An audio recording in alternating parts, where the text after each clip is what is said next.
भैया को मेरा नमस्ते। नमस्कार साथियों, चैनल हिंदी विषय एवं साहित्य में आप सभी का पुनः हार्दिक अभिनंदन है। जैसा कि आप सभी जानते हैं, अपने इस चैनल पे तैयारी कर रहे हैं हम हिंदी की प्रतियोगी परीक्षाओं की, और उसी के अंतर्गत आज हम आरपीएससी द्वारा आयोजित एक पुराना पेपर जिसके अंतर्गत 50 महत्वपूर्ण प्रश्न हम सॉल्व करेंगे। यह प्रश्न आपके RPSC college lecturer first grade सभी के लिए उपयोगी है। साथ ही साथ यदि आप नेट की तैयारी कर रहे हो या किसी भी राज्य से सेट या स्लेट एग्जाम आप दे रहे हो तो आपके लिए यह समान रूप से उपयोगी है। कल के वीडियो में हमने 50 प्रश्न सॉल्व कर लिए थे, उसके आगे के 50 प्रश्न हम आज के वीडियो में सॉल्व करेंगे। यह आपके लिए बहुत ही महत्वपूर्ण होने वाले हैं। और जहां तक बात करूं स्रोत की, तो यह आरपीएससी स्लेट का जो 1997 का जो पेपर आयोजित हुआ था वह पेपर आज हम सॉल्व करेंगे। पेपर जरूर पुराना है, लेकिन इसके जो प्रश्न हैं वर्तमान रूप में समान रूप से उपयोगी हैं। ऐसा नहीं है कि पुराना पेपर है अब आप सोचें कि नया सिलेबस है तो कुछ और पढ़ना है, नहीं, वही प्रश्न है और बहुत अच्छे स्तर के ये प्रश्न मुझे लगे, इसीलिए ये मैं आपके समक्ष प्रस्तुत कर रही हूँ। तो देखते हैं पहला प्रश्न। अपभ्रंश भाषा का साहित्य विकास निम्नलिखित अवधि में हुआ है। 4 ऑप्शन है, 8वीं शताब्दी, 8वीं से 14वीं शताब्दी, 3री से 6ठी शताब्दी और 10वीं से 15 शताब्दी। सही उत्तर होगा इसका उत्तर नंबर 2, 8वीं से 14वीं शताब्दी। कहीं कहीं यह 6ठी से 12वीं शताब्दी भी दिया हुआ है। दूसरा प्रश्न है, अपभ्रंश काव्य का सुप्रसिद्ध छंद कौन सा है। इसमें उत्तर दिया हुआ है कड़वक, लेकिन मेरे हिसाब से इसका सही उत्तर होना चाहिए दुहा। ठीक है। तीसरे नंबर का प्रश्न है, अपभ्रंश भाषा का विकास किस भाषा से हुआ है। तो हम सभी जानते हैं संस्कृत, संस्कृत के बाद पाली, पाली के बाद प्राकृत और प्राकृत के बाद अपभ्रंश भाषा आती है। और अपभ्रंश भाषा की उत्तरकालीन यानी बाद की जो अवस्था है उसे हम अवहट्ट के नाम से जानते हैं, और फिर आती है हमारी हिंदी। तो इस क्रम को आपको याद रखना है, तो स्वतः ही इस तरीके के प्रश्न सॉल्व हो जाएंगे। किस भाषा से हुआ है, प्राकृत भाषा से हुआ है। अपभ्रंश भाषा के प्रश्न नहीं होगा, ये गलत प्रिंट हुआ है, यहाँ होगा प्रथम। अपभ्रंश भाषा के प्रथम कवि कौन माने जाते हैं। तो हम सभी जानते हैं कि स्वयंभू को अपभ्रंश भाषा का प्रथम कवि माना जाता है। अपभ्रंश में राम के चरित्र के आधार पर लिखित प्रबंधात्मक रचना है पयुम चरियु। ठीक है, पयुम चरियु रचना है जो राम के चरित्र पर लिखी गई है और ये स्वयंभू की ही रचना है। पाहुड़ दोहा के रचयिता हैं राम सिंह। पाहुड़ दोहा के रचयिता कौन है, राम सिंह। हिंदी काव्यों में कौन सा काव्य अपभ्रंश से बिल्कुल भिन्न है। संत काव्य, वीर काव्य, श्रृंगार काव्य और राम काव्य। देखिए अपभ्रंश के उसमें वीर काव्य आदिकाल के अंतर्गत देखते हैं हम, तो आदिकाल में श्रृंगारिक वर्णन भी हुआ है रासो ग्रंथों में और वीर काल का भी वर्णन हुआ है, तो ये दोनों विशेषताएं हमें उसमें मिल जाएंगी। तीसरा है राम काव्य, इसमें ऑप्शन में दिया हुआ है, तो राम काव्य हम देख चुके हैं कि पयुम चरियु जो है ये राम के चरित्र पर आधारित है और कौन सी भाषा में है, अपभ्रंश भाषा में लिखित है। तो इसके आधार पे हम कह सकते हैं कि ये तो प्रश्न का उत्तर मान लीजिए हमें नहीं पता तो भी यहीं से निकल के आ रहा है कि राम काव्य तो अपभ्रंश भाषा में लिखा गया है, तो वीर काव्य हो गया, इसके बाद राम काव्य भी लिखा गया है पयुम चरियु के रूप में, और श्रृंगार और वीर रचनाएं तो रासो काव्यों में मिलती हैं। तो हमारा ऑप्शन बचता है एक संत काव्य। तो सही उत्तर होगा संत काव्य अपभ्रंश भाषा से बिल्कुल भिन्न है। अपभ्रंश भाषा में संत काव्य की रचना नहीं हुई, यह भक्ति काल की एक प्रवृत्ति है। अब राम काव्य भी लिखा गया है भक्ति काल में, लेकिन अपभ्रंश में भी राम कथा को आधार बना के पयुम चरियु लिखा गया है। तो इस तरीके के जो प्रश्न हैं इनको रटने और याद करने की जरूरत नहीं है।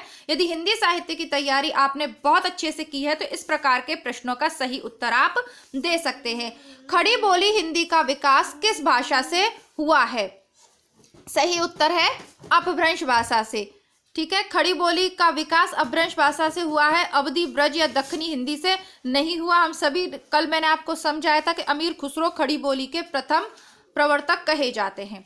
हाड़ौती राजस्थान के किस क्षेत्र में प्रचलित है। कोटा, बूंदी, हाड़ौत पठार वाला जो क्षेत्र है वहां पे है ये कोटा बूंदी इलाके में बोली जाती है। कुल मिलाकर राजस्थानी भाषाएं कौन से एरिया में कौन सी भाषा बोली जाती है, ये राजस्थान जीके के अंदर आप तैयार करेंगे तो वहां से ये प्रश्न आपका हो जाएगा। हिंदी साहित्य का प्रथम इतिहास लेखक कौन है, तो ये वर्तमान काल के लेखक दिए हुए हैं। वैसे तो प्रथम इतिहासकार कौन है, गारसा दत्तासी हैं, लेकिन ऑप्शंस हैं डॉक्टर नगेंद्र, अब्दुल रहमान, आचार्य हजारी प्रसाद द्विवेदी और रामचंद्र शुक्ल। तो हम सभी जानते हैं कि इतिहास लेखक इनमें से कौन है, रामचंद्र शुक्ल।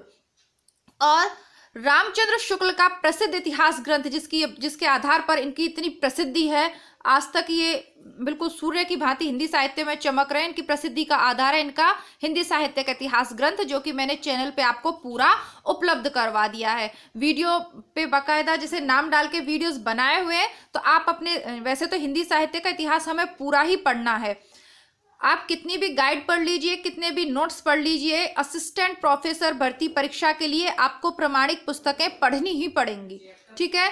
आधुनिक काल के लिए आप अन्य किसी बुक को भी आचार्य शुक्ल के साथ पढ़िए, लेकिन भक्ति काल है, सॉरी आदि काल है आपका, भक्ति काल है, रीति काल है, तीनों कालों को आपको रामचंद्र शुक्ल की पुस्तक से तैयार करना है।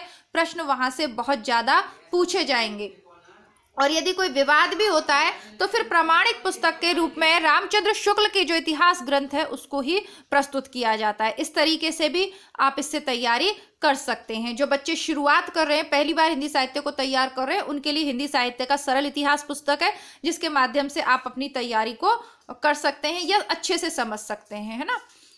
11वें नंबर के प्रश्न पे बढ़ने से पहले मैं ये कहना चाहूंगी, एक छोटी सी बात और आपसे कहना चाहूंगी कि आप लोग वीडियो तो देख लेते हैं, लेकिन वीडियो को लाइक करना भूल जाते हैं। होता वैसे आपके लाइक से दो फायदे मुझे होते हैं। एक तो मुझे पता चलता है कि वीडियो आपको यदि अच्छा लग रहा है, इस तरीके के प्रश्न आप और सॉल्व करना चाहते हैं, तो मैं आगे आपको इस सीरीज को आगे करवाऊं। और यदि आप लोगों को ये अच्छा ही नहीं लग रहा तो जबरदस्ती इसको नहीं करवाने से कोई फायदा नहीं है। अन्य पुस्तकें भी हमें पढ़नी है, तो वो फिर हम पढ़ेंगे। तो इसलिए वीडियो को लाइक ज़रूर करें। वैसे तो कमेंट बॉक्स में आप कमेंट करते हैं तो बहुत अच्छा लगता है, आपके विचारों को जानने का मौका मिलता है मुझे। कुछ कमी रह जाती है तो उसमें भी सुधार की अपेक्षा रहती है, लेकिन इतना समय आपके पास नहीं हो तो वीडियो को लाइक ज़रूर करें, एक थंब ज़रूर दिखाएं, ठीक है, ऐसे करके वो भी चलेगा। आगे बात करेंगे 20वें प्रश्न पे, क्योंकि कल किसी विद्यार्थी ने शिकायत की थी। अच्छा, जो मन में आता है वो मान लेना चाहिए। कल मैंने वीडियो बताते हुए आपको बनाते समय आपसे कहा था कि थोड़ा सा टाइम ज़्यादा हो गया है, और यही कमेंट बॉक्स में मुझे किसी ने लिखा। खैर, आपने मेरा ध्यान इस ओर आकर्षित किया, उसके लिए धन्यवाद। वैसे मैं काफ़ी जल्दी बोलती हूँ, समय कम से कम आपका वेस्ट हो, कम समय में अधिक प्रश्न कर पाएँ, ऐसी मेरी कोशिश रहती है। पर आप लोग हो ही इतने अच्छे कि बहुत सारी बातें आपसे करने को हो जाती है। एक्चुअली बातें नहीं होती, जैसे आपने कमेंट किया वो आपको पता है, लेकिन पुराने वीडियोस के माध्यम से भी कुछ बच्चे कमेंट करते रहते हैं, तो मेरी अलग से मैं वीडियो नहीं बना पाती। तो जो वीडियो मुझे बनाना होता है उसी में मैं उन प्रश्नों का उत्तर देने का प्रयास करती हूँ। चलिए, पृथ्वीराज रासो मूलतः कैसा काव्य है, तो इसको आप वीर काव्य कह सकते हैं।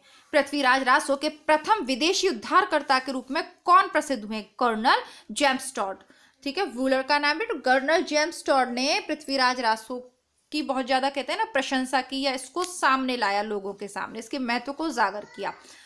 आदिकाल की किस रचना में इतिहास की उपेक्षा की गई है, अब देखिए यह इसका उत्तर भी है पृथ्वीराज रासो, यानी कि सीधे पृथ्वीराज से राज रासो से 3-4 प्रश्न यहाँ पर पूछ लिए हैं परीक्षक ने। तो पृथ्वीराज रासो में आदिकाल की मतलब इतिहास की उपेक्षा की गई है, इसीलिए इसको अर्ध प्रमाणिक ग्रंथ के रूप में हम मानते हैं। हमने रामचंद्र शुक्ल का इतिहास ग्रंथ आपको जब मैंने पढ़ाया था उसमें विस्तार से इस टॉपिक को समझाया था कि किस प्रकार कुछ विद्वानों ने इसे प्रमाणिक माना है, कुछ ने अप्रमाणिक माना है, और स्वयं शुक्ल जी इसे अर्ध प्रमाणिक मानते हैं, ठीक है। तो इसके आधार पे आप इसको कह सकते हैं। बाकी अलग से ये लाइन लिखी हुई आपको कहीं नहीं मिलेगी, पर जैसा कि मैंने कहा, यदि अब आप प्रामाणिक पुस्तकें पढ़ते हैं तो इस प्रकार के प्रश्नों का उत्तर देने में स्वयं ही सक्षम हो जाएंगे। आदिकाल की प्रमुख श्रृंगारिक कृति कौन सी है, विद्यापति की पदावली प्रमुख श्रृंगारिक। वैसे विसल रासो में भी काफी श्रृंगारिक वर्णन है, लेकिन विद्यापति की पदावली प्रमुख श्रृंगारिक कृति है। और इसी से संबंधित 2-3 प्रश्न बनते हैं। देखिए, विद्यापति की पदावली की भाषा कौन सी है? तो सही उत्तर होगा मैथिली। विद्यापति की पदावली की भाषा कौन सी है? मैथिली। इसके अलावा इनकी दो प्रसिद्ध रचनाएं कीर्तिलता और कीर्तिपताका उसकी अवहट और अपभ्रंश उसकी भाषा है। दूसरा, विद्यापति की पदावली को लोग क्या मानते हैं कि आध्यात्मिक दृष्टि से युक्त दोहे इसमें हैं, लेकिन शुक्ल जी मानते हैं कि इसमें कोई आध्यात्मिक दृष्टि से वर्णन विद्यापति ने नहीं किया। शुद्ध श्रृंगारिक कृति कौन मानता है इसको? शुक्ल जी मानते हैं। इसीलिए इससे संबंधित शुक्ल की प्रसिद्ध पंक्ति है कि आजकल आध्यात्मिक रंग के चश्मे बहुत सस्ते हो गए हैं। इसका क्यों? ताकि सस्ते हो गए तभी तो कवि उन्हें पहन के सभी रचनाएं उनको कैसी दिखती हैं? आध्यात्मिक दिखती हैं। लेकिन शुक्ल जी ने स्पष्ट किया है कि पदावली में कोई आध्यात्म का गुण नहीं है, शुद्ध श्रृंगारिक कृति है। ठीक है, आगे बढ़ते हैं। भक्ति साहित्य का प्रादुर्भाव सर्वप्रथम कहाँ हुआ था? दक्षिण भारत में हुआ था और इसको उत्तर भारत में कौन लाए थे? रामानंद। भक्ति उपजी द्राविड़ी लाए रामानंद। यह पंक्ति याद रखिए। सभी प्रश्न नेट के पुराने पेपर में हम कर चुके हैं। मैं दोबारा से कह दूं, जो नए विद्यार्थी चैनल से जुड़ रहे हैं अथवा जो विद्यार्थी प्रतिदिन अच्छे कमेंट कर रहे हैं, जिन्हें मेरे ऊपर विश्वास है कि वो मेरे साथ अगर जुड़े रहेंगे तो असिस्टेंट प्रोफेसर की परीक्षा पास कर लेंगे। कल ही मैंने बहुत अच्छा सा कमेंट पढ़ा है, तो मैं कहना चाहूंगी आपसे कि आप नेट परीक्षा के पुराने paper, first RPSC first grade के पुराने पेपर और राजस्थान के जो उच्च स्तरीय जो पेपर होते हैं जैसे असिस्टेंट प्रोफेसर है, सेट है, ये तो मैं करवा ही रही हूँ, ये सभी आप प्लीज रेगुलर करिए अपनी स्टडी के साथ। प्रतिदिन प्रैक्टिस सेट सॉल्व करिए। आगे बढ़ते हैं। समग्र भक्तिकालीन काव्य पर कौन सी विशेषता लागू होती है? अवतार में विश्वास नहीं, बहुत सारे हैं। निर्गुण भक्ति वाले तो अवतार में विश्वास नहीं करते। जाति प्रथा का निषेध नहीं, सभी ने ऐसा नहीं किया। ईश्वरीय लीला का गान, यह भी सभी ने नहीं किया, कबीर ने तो नहीं किया। अहंकार का त्याग, हाँ ये जरूरी है ना। अहंकार का त्याग, चाहे राम भक्ति शाखा की बात करें, चाहे कृष्ण भक्ति शाखा की बात करें, निर्गुण पंथ की बात करें या सगुण की बात करें, सब में एक ही बात कही है कि जब तक आप अहंकार का त्याग नहीं करेंगे ईश्वर को नहीं पा सकते, है ना। आपको कबीर की दोहा याद होगा, जब मैं था तब हरि नहीं, अब हरि है मैं ना ही मैं। अहम का भाव यानी अहंकार का भाव, जब अहम था तब हरि नहीं था, है ना। और दूसरा भी है कबीर का इस संबंध में, यह तो घर है प्रेम का, खाला का घर नाई, भुई उतारे जो धरे सो पैठे घर माई। ये ईश्वर के प्रेम का घर है, कोई आपकी बुआ मौसी का घर नहीं है कि आप ऐसे ही चले जाओगे। भुई उतारे, अपने शीश को झुकाकर जो चलेगा वो इसको पा सकता है। तो ये अहंकार का त्याग, ये विशेषता है भक्ति साहित्य की। ठीक है, बाकी जो तीनों ऑप्शन है वो भी एक एक पंथ के तो हो सकते हैं, लेकिन सारे पूरे भक्ति काल पर लागू नहीं होते। ठीक है, 17वां देखते हैं। संत मत का महत्व इसलिए है क्योंकि वो मानते थे भक्त जन्म मरण से मुक्त है। ऐसा तो नहीं है क्योंकि जन्म मरण से मुक्त है। कबीर ने बहुत सारी चीजों का विरोध किया है, लेकिन भारतीय पुनर्जन्म की व्यवस्था को कबीर ने स्वीकारा है। संत मत का मतलब कबीर वाले जो लोग हैं वो, तो कबीर की कैटेगरी में जो आते हैं ना निर्गुण वाले, उनको संत मत कहते हैं। तो पहला ऑप्शन आपका गलत हो गया। दूसरा, भक्ति क्षेत्र में जाति पाति का भेद है, नहीं, कबीर तो इसका विरोध करते हैं। शास्त्रीय ज्ञान का महत्व है, बिल्कुल नहीं, कबीर तो इसके विरोधी है। कबीर तो कहते हैं तू कहता कागज की लेखी, मैं कहता आंखों की देखी। तो शास्त्र ज्ञान का तो उन्होंने विरोध किया। और जब संत मत की विशेषताएं पूछी जाए तो कबीर को ध्यान रखिएगा, क्योंकि संत मत के प्रवर्तक, या ये प्रवर्तक नहीं, या कहें कि एक प्रतिनिधि कवि है कबीर, तो उसके आधार पर आपको इसका उत्तर देना पड़ेगा। तो इसमें सही क्या निकल आता है? ईश्वर को मिलाने वाला गुरु है। हाँ, कबीर जी इसको मानते हैं। वो क्या कहते हैं? गुरु गोविंद दो खड़े। पूरी बात नहीं बताऊंगी, नहीं आप लोग कहोगे कि मैडम ये तो बहुत मतलब ज्यादा लंबा हो गया। देखिए भाई, आप लोग लंबे समय से तैयारी कर रहे हैं इसलिए बहुत सी बातों को जानते हैं, लेकिन कुछ विद्यार्थी ऐसे भी होंगे जो कॉलेज लेक्चर के अलावा अन्य किसी फर्स्ट ग्रेड की परीक्षा के लिए भी इन वीडियोस को देखेंगे और वो शुरुआत कर रहे हैं, तो उनको समझाना जरूरी है। ठीक है, आगे बढ़ते हैं। बल्लभाचार्य ने किस सिद्धांत का प्रतिपादन किया? शुद्धाद्वैत का। ठीक है, और विशिष्टाद्वैत का किसने किया है? रामानुजाचार्य ने, आप नोट कर सकते हैं। अद्वैतवाद के कौन है? शंकराचार्य। द्वैतवाद के कौन है? मध्वाचार्य। और शुद्धाद्वैत के कौन है? बल्लभाचार्य। और बल्लभाचार्य ने ही शुद्धाद्वैत प्लस पुष्टि मार्ग का भी इन्होंने किया है। तो ये नोट कर लीजिए, आपको धीरे धीरे यदि आपने नेट के पुराने पेपर करेंगे तो रट जाएंगे। सूरसागर का काव्य रूप कौन सा है? तो सूरसागर गीति काव्य है। सूरसागर समझ में आ रहा है आपको? जहां भ्रमर गीत, सूरसागर में से ही है भ्रमर गीत प्रसंग है ना, उद्धव और गोपियों वाला, तो बस वो गीति काव्य है, सूरदास ने लिखा है। ठीक है, अच्छे से कर लीजिएगा। तुलसी की भक्ति भावना किस वर्ग की है? दास्य भाव की है। तुलसी की भक्ति भावना कैसी है? दास भाव की है।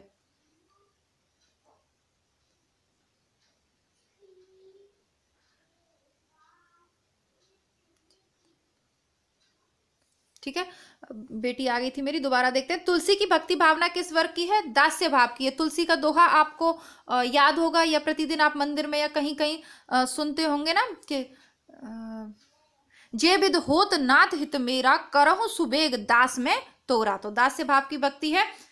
21वें नंबर के प्रश्न को देखते हैं। 20 प्रश्न हो गए, तो 2 मिनट बातें करते हैं, फिर आगे बढ़ेंगे।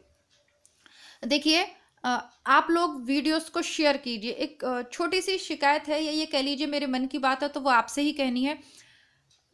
कहानी लगी हुई थी आपके सिलेबस में, पराई प्यास का सफर। मैंने ढूंढी आपके लिए, कहीं ना कहीं से बड़ी मेहनत से मैंने आपके लिए जुटा के आपके समक्ष वो कहानी प्रस्तुत की, लेकिन आप लोगों ने समय पर उस कहानी को नहीं देखा, उतना लाइक और शेयर नहीं किया। मेरे बाद बहुत सारे लोगों ने पराई प्यास का सफर कहानी को लेके वीडियोस बनाए। अब उनका परिवार बहुत, यानी वो बहुत विद्वान लोग भी हैं, और उनका परिवार भी हमारे परिवार से बहुत बड़ा है। हजारों लाखों की संख्या में उनके सब्सक्राइबर्स हैं। फिर उस चैनल से वो कहानी अपलोड हुई, और उसके बाद वो उनके वीडियोस पे बहुत अच्छा उसका रेस्पॉन्स आया। तो वो अच्छी बात है, वो बहुत विद्वान लोग हैं, मैं उनकी बराबरी नहीं कर सकती, लेकिन जितने आप लोग मेरे चैनल से जुड़े हुए हो, अगर आप लोग वीडियोस को लाइक करें, या आप समझ रहे हैं, देखिए थोड़ा सा वो तो होता ही है ना, कितनी मेहनत से आपके लिए कुछ ना कुछ कंटेंट ढूंढ के लाना, फिर उसको बनाना। हाँ, सबसे पहले यूट्यूब पे मैंने ही पढ़ाई थी पराई प्यास का सफ़र। आप देख लीजिएगा कि मेरी कहानी है, उस पर नीचे लिखा हुआ आता है कितने दिन पहले ये वीडियो आया है। बाकी लोगों का देख लीजिए, सबका बाद में आया, लेकिन उनके जो लाइक शेयर और सब्सक्राइबर्स इतने ज़्यादा हैं कि कहानी उनकी सर्च में आती है। यदि आप लोग इन वीडियोस को लाइक नहीं करेंगे, अपने मित्रों को शेयर नहीं करेंगे, तो फिर मेरे ये वीडियोस कभी भी सर्च में नहीं आ पाएंगे, और शायद उतना अच्छा मैं नहीं कर पाऊंगी जितना करना चाहती हूँ। तो आप लोग समझते हैं टेक्निकली चीज़ें, आप मुझसे ज़्यादा समझते हैं। मैं एक हिंदी की छोटी सी विद्यार्थी हूँ, और इतना ज़्यादा कुछ भी मुझे नहीं आता, बस हिंदी से प्रेम है, इतना ही है। तो प्लीज़ आप इन वीडियोस को देखो। कहना बार बार अच्छा नहीं लगता, लेकिन बड़ा दुख होता है ना कि कम से कम कुछ उम्मीदें होती है किसी किसी वीडियो से। तो ये तो टेस्ट पेपर ऐसे हैं जो सब लोगों के काम आ सकते हैं। तो प्लीज़ आप लोग कोचिंग भी जा रहे होंगे, और बहुत सारे लोगों से जुड़े होंगे, अपने घर से बाहर भी होंगे तैयारी के लिए, तो प्लीज़ अधिक से अधिक इन वीडियोस को शेयर कीजिए। ज़्यादा नहीं तो पराई प्यास का सफ़र है, और जो रचनाओं वाले वीडियोज़ है उनको आप अधिक से अधिक शेयर कीजिए, ताकि जब कोई बच्चा ढूंढे तो हमारे छोटे से परिवार का भी कुछ चीज़ें सर्च में आ सकें। समझ रहे हैं ना आप? चलिए आगे बढ़ते हैं। तुलसीदास किस दार्शनिक मत के भक्त कवि थे? तो इनका है विशिष्टाद्वैतवाद। परंपरा कौन सी चली है? रामानुजाचार्य वाली। ये शुक्ल की पुस्तक में हमने पढ़ा था। शुक्ल की पुस्तक में बार बार इसलिए कहती हूँ क्योंकि जितनी गहराई से और चीज़ों को क्या बोल दूँ मैं, एक क्रम से वहाँ समझाया ना, शायद उतना किसी और पुस्तक में मुझे नहीं मिला। रामानुजाचार्य की भक्ति के प्रथम प्रवर्तक रामानुजाचार्य थे। उन्हीं की परंपरा में रामानंद हुए, और रामानंद की परंपरा में उनके शिष्य के रूप में तुलसीदास हुए। तो प्रवर्तक मत कौन सा हुआ? विशिष्टाद्वैत, ये वाला। ठीक है। द्वैतवाद मध्वाचार्य का, तो उनसे तुलसीदास का कोई लेना नहीं था। शंकराचार्य तो बिल्कुल ही अलग हो गए, उनसे भी कुछ लेना देना नहीं था। शुद्धाद्वैतवाद पुष्टि मार्ग कृष्ण भक्त वालों का था। बल्लभाचार्य का उससे भी कोई लेना देना हो। तो रामानुजा परंपरा से ये इनका लेना देना था, या जो भी है कॉन्टेक्ट क्या बोले उसको, जो भी आप समझ जाइएगा। जब बच्चे बीच में आ जाते हैं तो थोड़ा सा माइंड उधर चला जाता है, ध्यान भंग हो जाता है, तो उपयुक्त शब्द नहीं आ पाते। चलिए आगे बढ़ते हैं। तुलसीदास के गुरु का नाम नरहरि दास। सूफी संतों ने जनता के कष्ट दूर करने के लिए साधना में क्या अपनाया था? वैष्णव प्रेम मार्ग। वैष्णव प्रेम मार्ग को तांत्रिक नहीं, सूफियों का तंत्र से कोई लेना देना नहीं था। वाम मार्ग, ये वाम मार्गी तांत्रिक योग, ये सिद्धों के लक्षण है। वैदिक मार्ग भी इनका नहीं था, इनका मार्ग था वैष्णव प्रेम मार्ग। जब इन्हें समझ में नहीं आया तो इन्होंने अपनी कथा और कहानियों में किसको आधार, भारत के जो ये कृष्ण और राधा हैं, कहीं ना कहीं इनसे प्रेरणा लेकर उसी तरीके से नायक को प्रस्तुत किया। मीराबाई की भक्ति साधना कौन सी थी, मधुर भक्ति या माधुर्य भाव की थी ना, पति पत्नी मतलब उनके प्रति प्रेम भाव रखती थी ये, है ना। मेरो तो गिरधर गोपाल दूसरो ना कोई, जाके सिर पे मोर मुकुट मेरो पति सोई। इन पंक्तियों को याद करेंगे तो उसमें मधुर भाव है, पति मान रही है तो पति सोई मतलब माधुर्य भाव। आचार्य शुक्ल ने सूफी कवियों की प्रेम पद्धति में सर्वाधिक महत्वपूर्ण क्या माना, प्रेम की पीर। सूफी कवियों में क्या है, प्रेम पद्धति में क्या है सर्वाधिक महत्वपूर्ण, प्रेम की पीर। यह शब्द आपको सूफी कवि, जहां आप शुक्ल की पुस्तक में पढ़ेंगे, जगह जगह देखने को मिल जाएगा। कुछ भी कर लीजिए, पढ़ना आपको अंत में शुक्ल को ही पड़ेगा, ठीक है। आगे देखते हैं, सूफी कवियों को कहा जाता है प्रेम मार्गी। रामचरित मानस का महत्व आज क्यों है, सगुण भक्ति एवं लोक मंगल की कामना के कारण। और कल के पेपर में हमने क्या पढ़ा था, इससे भी एक पढ़ा था समन्वय की विराट चेष्टा। इस विराट चेष्टा, इन दो शब्दों को आप याद कर लीजिए। लोक मंगल की साधनावस्था नाम से शुक्ल का निबंध भी है, ठीक है। और ये सब पढ़ चुके हैं हम शुक्ल की बुक में, तो व्याख्या नहीं करूंगी। रीति काव्य के प्रमुख भेदों में यह नहीं आता, रीतिबद्ध, रीति सिद्ध, रीति भुक्त और रीति मुक्त। तो रीति भुक्त ये नहीं आता, बाकी तीनों आते हैं। रीति काव्य में कौन सा काव्य रूप अपनाया गया है, प्रबंध, कथा और चंपक। अधिकतर काव्य मुक्तक रूप में है, तो मुक्तक, ठीक है। सतसई परंपरा की सबसे पहली रचना कौन सी है, गाथा सप्तशती। यह सप्तशती सतसई परंपरा की पहली रचना, और बिहारी की सतसई पर इसका बहुत ज्यादा प्रभाव है। ये भी मैं आपको यूपी पीजीटी के पेपर सॉल्व करते समय बताया ही हूँ। बहुत सारी चीजें लगभग एक, मतलब सिलेबस तो एक है ही, प्रश्न भी एज इट इज रिपीट हो जाते हैं। रीतिबद्ध कवियों से घनानंद का प्रेम इसलिए भिन्न है क्योंकि वह स्वानुभूत और रीति मुक्त है। अत्यधिक मांसल है, नहीं भाई, मांसल वाली तो चीज तो ठीक है शारीरिक वर्णन भी है, पर पीर बहुत है, अंदर की जो वेदना है उसका वर्णन है। प्रेम के पीर का कवि कहा है उन्होंने। शुक्ल की प्रसिद्ध पंक्तियां है कि घनानंद जैसा प्रेम की पीर का धीर पथिक और जवादानी का ऐसा दावा करने वाला दूसरा कोई कवि हिंदी साहित्य में नहीं हुआ। ये शुक्ल की पंक्तियां हैं घनानंद के विषय में, तो उनका तो मानसिक दशाओं का वर्णन अधिक किया है। वह अलौकिक और आध्यात्मिक है। हो सकता है किसी को लगे, लेकिन वो सभी जानते हैं कि वो सुजान नामक जो उनकी प्रेयसी थी, तो उसी के ऊपर उन्हें लिखा था, तो आध्यात्मिकता तो कमी है, अलौकिक तो नहीं है, लौकिक ही है। वह सुजान से प्रेरित है, ठीक है, ये हो सकता है, पर सबसे खास बात है वह स्वानुभूत और रीति मुक्त। स्वानुभूत है, वो पीड़ा उन्होंने स्वयं अनुभूत की है, और रीति मुक्त है, बिल्कुल रीति मुक्त धारा के वो कवि हैं, तो चौथा उसका सर्वाधिक सही हो जाएगा, ठीक है। शुक्ल की पुस्तक अभी तक नहीं पढ़ी हुई है तो चैनल पे प्लेलिस्ट बनी हुई है, पहले वीडियो से पढ़ लीजिएगा। बहुत से विद्यार्थी तो पढ़ रहे हैं और प्रतिदिन मुझे कमेंट भी कर रहे हैं कि मैम आज हमने शुक्ल की पुस्तक को शुरू किया है, आजादी काल समाप्त कर लिया, रीति काल। बहुत अच्छा, अगर आप कर रहे हैं ऐसा, तो नहीं कर रहे हैं तो शुरू कर दीजिएगा। रीति निरूपण की प्रवृत्ति का परिचायक ग्रंथ है कवि कुल कल्पतरु। इसके रचयिता कौन है, चिंतामणि। थोड़ा सा याद करके आप मुझे बताइएगा यदि मैं गलत हूं तो। रीति निरूपण की प्रवृत्ति का परिचायक ग्रंथ है चिंतामणि। कविकुल कल्पतरु ये चिंतामणि का है या नहीं है, ये चेक करके बताइएगा। भारतेंदु कालीन किस उपन्यास से आधुनिकता की शुरुआत मानी जाती है, परीक्षा गुरु। रामचंद्र, वैसे इनमें से कई रानीखेत की, देखिए कई विवादित रहे, प्रथम उपन्यास, प्रथम कहानी, ये सब चीजें विवादित रही हैं, लेकिन सीधे सीधे जैसा कि मैंने कहा प्रमाण के रूप में यदि किसी का नाम नहीं है, किसी लेखक का नाम न देकर कोई प्रश्न पूछा जा रहा है, तो फिर शुक्ल जो कह रहे हैं उसको प्रमाण के रूप में माना जाएगा। तो शुक्ल ने हिंदी साहित्य का प्रथम अंग्रेजी ढंग पर लिखा हुआ उपन्यास माना है, परीक्षा गुरु को प्रथम मौलिक उपन्यास भी उन्होंने माना है। तो सही उत्तर होगा श्री लाला निवास दास कृत परीक्षा गुरु। आधुनिक काल में हिंदी गद्य एवं पद्य की भाषा के परिमार्जनकर्ता कौन थे, महावीर प्रसाद द्विवेदी। 1903 में जब सरस्वती पत्रिका का इन्होंने कार्यभार संभाला, तब यह कार्य इन्होंने किया था। बहुत अच्छे से पढ़ चुके हैं। द्विवेदी युग की कविता की विशेषता पूछी है, उपदेशात्मकता एवं इतिवृत्तात्मकता। और अभी के अभी नेट के एग्जाम में एक और विशेषता लेके इसको पूछ लिया और वो थी प्रबंधात्मकता। ठीक है, तो ये याद कर लीजिएगा, पूछी जाती रहती है। जैसा कि मैंने कहा, सब प्रश्न रिपीट होते रहते हैं, बस ये हम और आप ही सोचते रहते हैं कि ये तो बहुत पुराना पेपर है, इससे हमें क्या फायदा। लेकिन प्रश्नों का स्तर देखा जाता है और सिलेबस देखा जाता है, नया पुराना कुछ नहीं देखा जाता। मैथिली शरण गुप्त ने इतिहास के उपेक्षित नारी पात्र को निम्न पुस्तक में प्रतिष्ठित किया। भारत भारती, रंग में भंग, द्वापर और साकेत। तो साकेत हमने चैनल पे पढ़ा है, साकेत का 9वां सर्ग उर्मिला की ब्रह वेदना को लेकर लिखा गया है।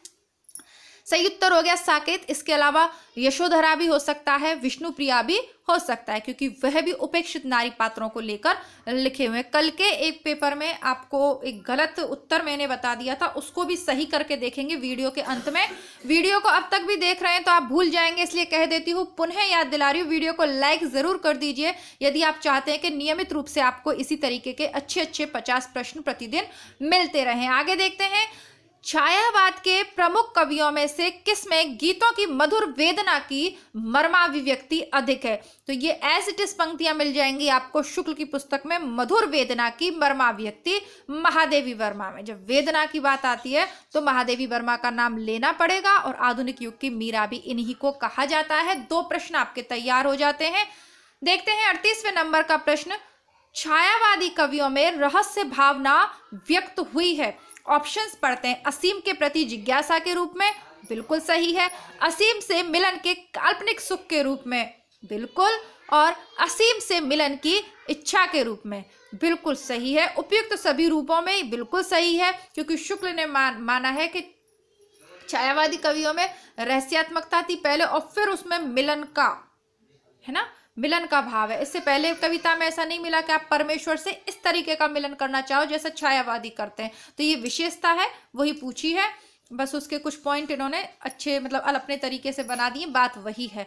छायावादोत्तर काव्य में राष्ट्रीय सांस्कृतिक भावना का उल्लेख किस रूप में मिलता है?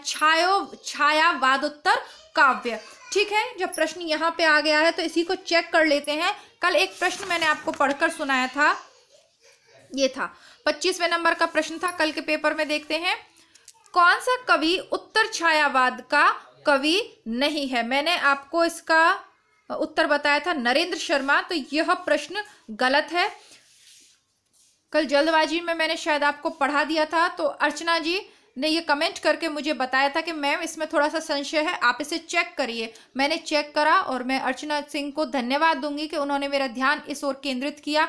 हाँ, आप सही कह रही थी, उत्तर छायावादी कवि राम कुमार वर्मा जी उत्तर छायावादी कवि नहीं है। उत्तर छायावादी कवि है नरेंद्र शर्मा, बच्चन, ये अंचल जी हैं, और इसके बाद आरसी सिंह प्रसाद जी हैं, यह भी उत्तर छायावादी कवि हैं। माखनलाल चतुर्वेदी, यह भी उत्तर छायावादी कवि हैं। दिनकर की भी कुछ रचनाएं इसके अंतर्गत आती हैं। बालकृष्ण शर्मा नवीन की रचनाएं भी उत्तर छायावाद के अंतर्गत आती हैं। भगवती चरण वर्मा, इनका नाम भी उत्तर छायावादी कवियों में लिया जाता है। उत्तर छायावाद की मानी जाती है 34 से लेकर 37 तक की अवधि उत्तर छायावादी कवियों की मानी जाती है। कहने का मतलब, यदि प्रश्नों में घुमा फिरा के ये नाम भी आ जाए तो आपको गलत ना हो, इसलिए मैंने ये यहाँ पे नोट डाउन करके लिख लिए हैं। तो उत्तर छायावादी कवि कौन नहीं है? राम कुमार वर्मा नहीं है, ये प्रगतिवादी कवि हैं। ठीक है, अब देखते हैं इस पर 39 नंबर का क्वेश्चन देखते हैं। छायावादोत्तर काव्य में राष्ट्रीय सांस्कृतिक भावना का उल्लेख किस रूप में मिलता है? जातीय एकता, अतीत की आलोचना, प्रणय भावना के लौकिक धरातल के रूप में, या आत्मोत्सर्ग की भावना? तो ये मिलेगा आत्मोत्सर्ग की भावना के रूप में। हाँ बेटा, क्यों रो रही हो?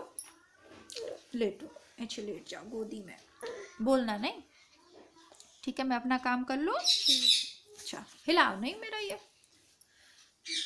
तो इसका सही उत्तर होगा छायावादोत्तर काव्य में क्या है?